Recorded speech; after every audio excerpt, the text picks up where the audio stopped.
talk about what's happened to here in Iva since the spring. Well, we are continuing with some new houses being built.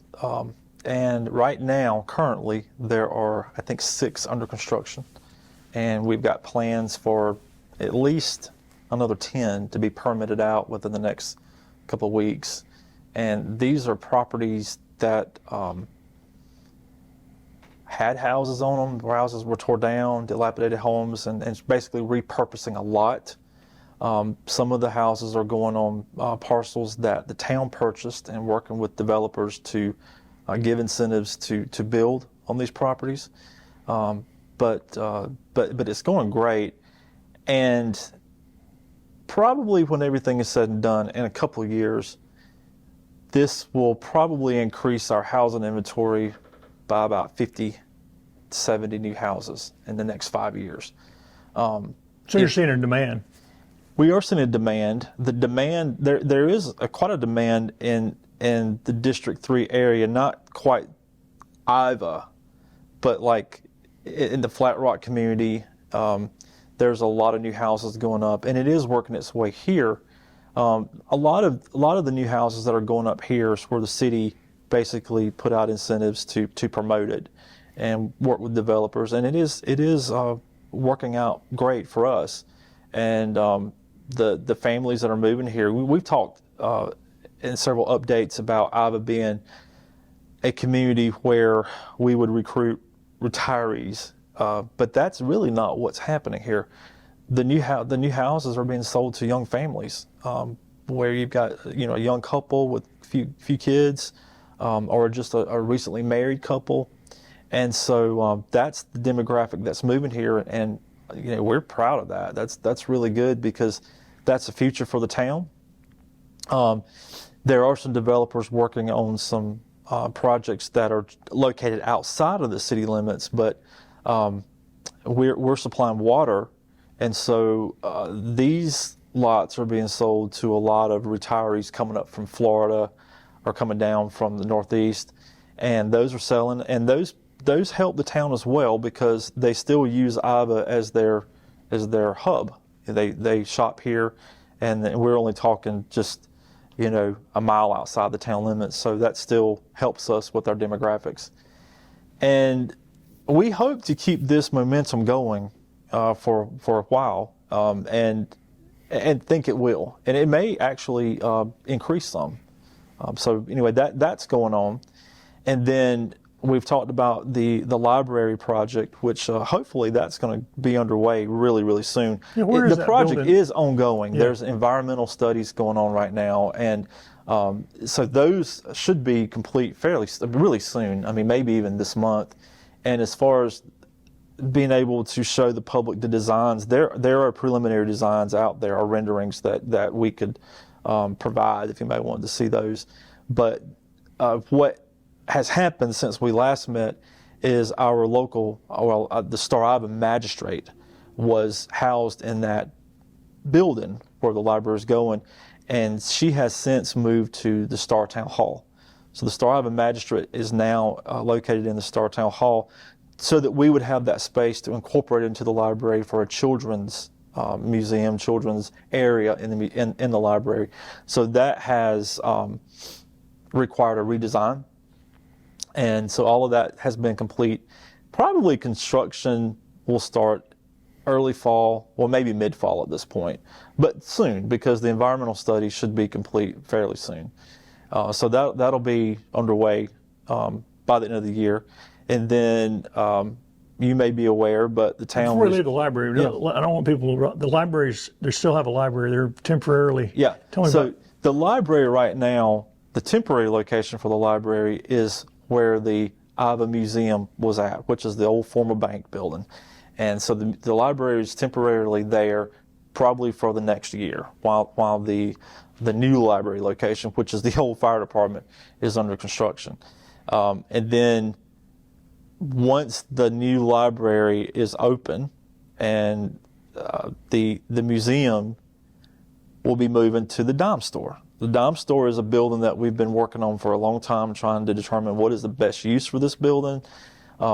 It's a building that is central. It's right here in the middle of town. And the town purchased that building about 5 or 6 years ago, and was able to work with the state and getting the state earmark for that. And $500,000 is what we received, and we appreciate Senator Gambrell and Representative West and our delegation for supporting that. And that money will be used to repurpose the dime store into the new museum. And that work will start really soon. We're working with architects now to get us some drawings and determine what actually needs to be done in the building. New floor, it's got to be an upgrade to the electrical. We've already put a new roof on there, but a new heat and air system and all those things are going to have to go into the building before you get to the pretty stuff. But that'll happen in the fall, and hopefully that construction will start probably first of the year. So that's going to be exciting. You're going to have the new museum, and then you're going to have the new library. And then that leaves the building where the museum, the library temporarily is located at now. That leaves that building open for a new business of some sort that will go in there. So we'll work on that when the time comes. So a lot of changes will be going on in downtown. And so we're very, very optimistic that that's going to create more foot traffic. The aesthetics are going to change because you're going to have some nice updated buildings down there. The old Mexican restaurant is open, and so we are working with the owners of that building now to try to recruit a new restaurant to go in it. And then so there's a lot of things going on downtown. They just with our moved, buildings. didn't they? They just went down to the other building. So Right. the So Mexican they're still restaurant is still downtown, here. yeah. But that leaves us with a space that we could bring something new in. So we're going to be working with the owners, or we'll continue to work with the owners on trying to get something in that building. So that's a lot of updates for downtown. And aside from that, we're still working with the owners of the mill property to determine, when is the appropriate time to really dig in and work on that. And we feel like new housing, new businesses coming to the town, all of that really gears us up to the point where we could approach the right developers and it be a meaningful discussion, not a wish list, but we have a population that will support something here. And so, you got to have density in your population. You've got to have road traffic. You've got to have all those things to really get serious conversations going. So we're getting to that point. Everything that's being done now is getting us to the point to where we can really get serious about Jackson Mill and that property. That property's ready to go. I mean, is it cleaned up? The property's ready to go. Yeah. The environmentals and all those, Right, I thought it all was. those things have been completed. The things that we need more cars on 81, and we need more houses, more rooftops, and we got to get this area just a little bit more populated to get something nice there. What is the population of Iva now? Population of Iva is right about 2,000. And if you include the metro Iva area? I may be wrong, but I'm thinking about 25,000 if you look at Lake Secession up into our demographic area where a developer would look to see, what is the demographics of this southern part of the county, about 25,000. Because we would pull in more than just Anderson County. We have the Lounceville community, we have the Antroville community, we have the Grove community, and some of that kind of sits down into the Georgia area. So it's about 25,000, I would estimate, which is a good number, but that it needs to be worked on as well. But you don't have a lot of people here that want this area to be overpopulated. What's going on in the northern part of the county, folks down here don't necessarily want that to happen. But in order to get business growth, the population does have to increase. So we have to accept it to a certain degree, and we're working on that. The bus parking lot, the school district expansion, that is underway now. And last I heard, I think that the district office should be complete, which is the old former library, should be complete by the end of the year. They've worked all summer, and I felt kind of bad for those guys because there's no air conditioning in that building up there they're working in. It has been really hot this summer, but The ball field now is a big dirt pile. They're grading it now, and that may be ready by the end of the year, first of maybe January, February of next year. When the buses actually are parked on that lot, probably won't occur till next school year though, because there's still a lot of things that have to be done after the pavement's there. They have to get their approvals and all this and that or whatever. So it may be next school year before you actually see school buses down there. With that project though, there will be some type of memorial to the legacy and the memory or the attachment of that particular field to a lot of people in Iowa, because softball was played in there for so many years. So the school district and the town are going to be working together to collaborate on a memorial location for that, and then some type of dedication service. That'll come at the end though. That won't happen. We want to get everything done first, and then that'll be put in. I know the school district has already engaged with an architect to design that, so that's going to be something that we'll be looking forward to possibly next summer. And they've moved for the first time, being able to consolidate all of their pieces into one building in the school district now, right? And it's not just transportation. It's IT, it's I think some of their early childhood development departments. So you're going to have a lot of new employees working in Iowa, which helps us with getting more tires on 81, gets more people in town to eat lunch here to support our local restaurants. So this change is not always easy to accept. It's not always a comfortable change, and the ball field project has been, I don't want to call it controversial, but it has been a talk. People have been concerned about, well, why are school buses coming in to Iowa? Why did y'all allow this? This is going to look bad or whatever. Rest assured, the town has been very interested in the landscaping plan. And we've been in talks with the district office about making sure that it's not hid in there, but at the same time, it's not just a chain link fence. It's a nice gated area with good landscaping. It's going to be really aesthetically as good as it can get in terms of how that's going to look down there. And then the actual buildings itself, the district office takes care of itself. They have good, clean landscaping down there. They keep their grass cut every week, I think. And so we're proud of the way they keep their property looking. And this will be no different. So we feel very comfortable that, aesthetically it's going to be fine there. But the benefits to this is you get more people here. That ultimately will affect Jackson Mill. And so it all is working out,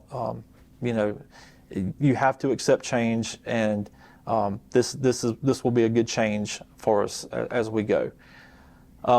So we have a lot of those things going on right now. Another thing that we were awarded $1.3 million in some funds to help us update our sewer system, and that we've already approved the agreements. The mayor and council approved those agreements not long ago. To get the engineer to move on to get this thing underway pretty soon. And so that'll be starting up really now. We'll see construction on that probably by October, November. So we have that going on. And so there's a lot going on here for a small town in terms of new houses, new businesses, infrastructure. And then our events. Let's talk about recreation first, then Sure. we'll get to events. Okay. What about the recreation facilities, and how's that been going? And have you opened any? I know you were updating the park and doing some things. Recreation-wise, to get to the park, we are going to be making updates to the Elsie Evans Memorial Park. And where that's at, for the folks who are not from here, that's the old Iowa High School location where our Civic Center is now. There's a playground that kind of sits in the middle of a walking track out there that has needed updates for a long time. And so there's picnic shelters out there, and it's sort of a recreation area that has, I don't want to say been neglected, but it hasn't been updated the way that we would have liked for it to have been updated.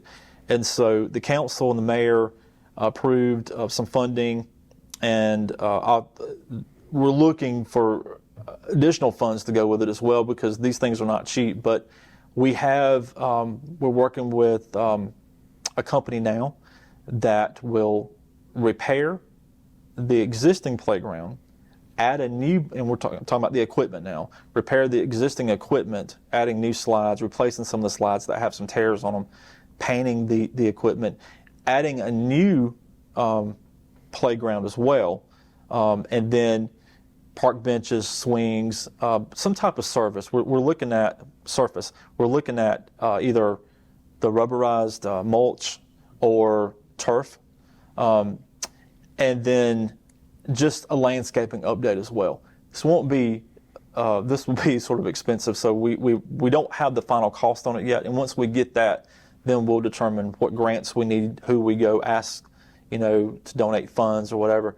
So that'll be coming up in October, actually. We just have met with the companies that are going to be helping us out, and so we're waiting for their renderings to come back, and we're waiting for their cost estimates to come back. And once all that's in, we'll determine how much more money we need. So that's going to be a nice update over there. A lot of the new houses that are being built are in that area, and they have children, so I think it will include adding a basketball court as well, outside basketball court. So that's going to be nice, and hopefully that'll be ready by spring. It's not going to be used that much in the winter, so that gives us the time to really get it done and have it ready for spring. Because the ball field that is on 81 that we all know the school bus parking lot's going on, that ball field is being moved to Highway 184, which is the ball field that is headed towards the Ive Elementary School. What's going to happen down there is this is a long-range plan, but we would like to develop that into ball fields.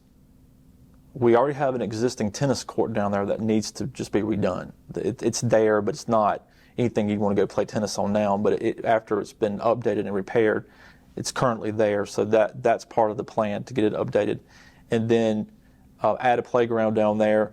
There's also a creek that runs to the property, and like to open that up and have that as part of the natural landscape of the development. There's enough property and acreage there to put some recreational trails in. And this is a 5 to 10 year plan. This is not going to happen next year. This is a large dollar development that will take a long time to get the funding and to get the plans in place. It'll be phased out, obviously, phase 1, phase 2, phase 3, which may take up to 10 years. But that's property that the town owns. It's good property, and it's in a location where there's a lot of land around it for development in the future. The elementary school, there's a lot of available property for new apartments and new houses, and then you would have this big complex right in the middle of that. So that's a long-range plan. It's nothing we're going to start working on tomorrow, but the vision is there, and we'll build on that vision as we go.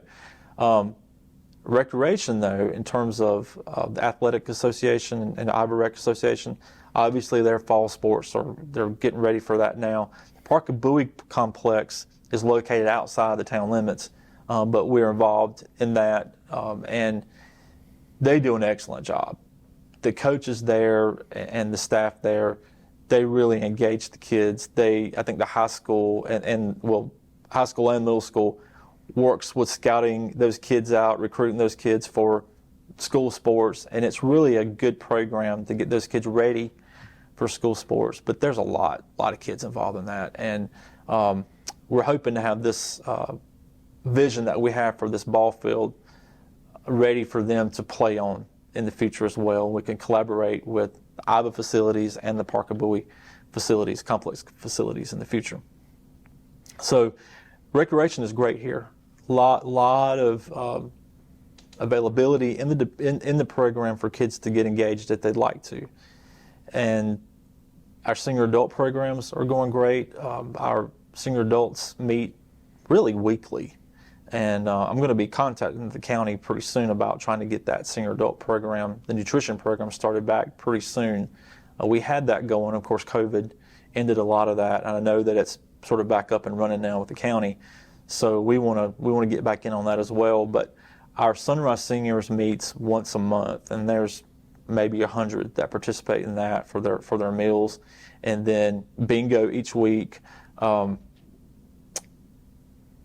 There's a lot. There's a lot of senior adult programs here. I know I'm not naming everything because there's so many of them. One of the things I forgot about though, and this kind of fits in with recreation, I suppose, but one of the downtown developments is our new gym. We have a new gym that really should be open within the next month. What we're waiting on now is to get the building painted. During the summer, we got the facility ready. We opened it up. Town staff actually renovated the building. There's a new floor in there, new heat and air system in there.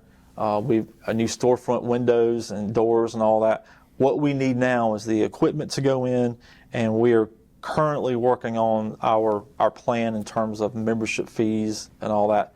But the way we see this working is it would be open 7 days a week, 6 a.m. to 9 p.m., which would involve the town hiring some staff to work there, but there will be a membership fee that everybody will have to pay. This is one of the things that people want in Iva. I think we've talked about this. People want a bigger grocery store, they want more eating options, and they want a gym.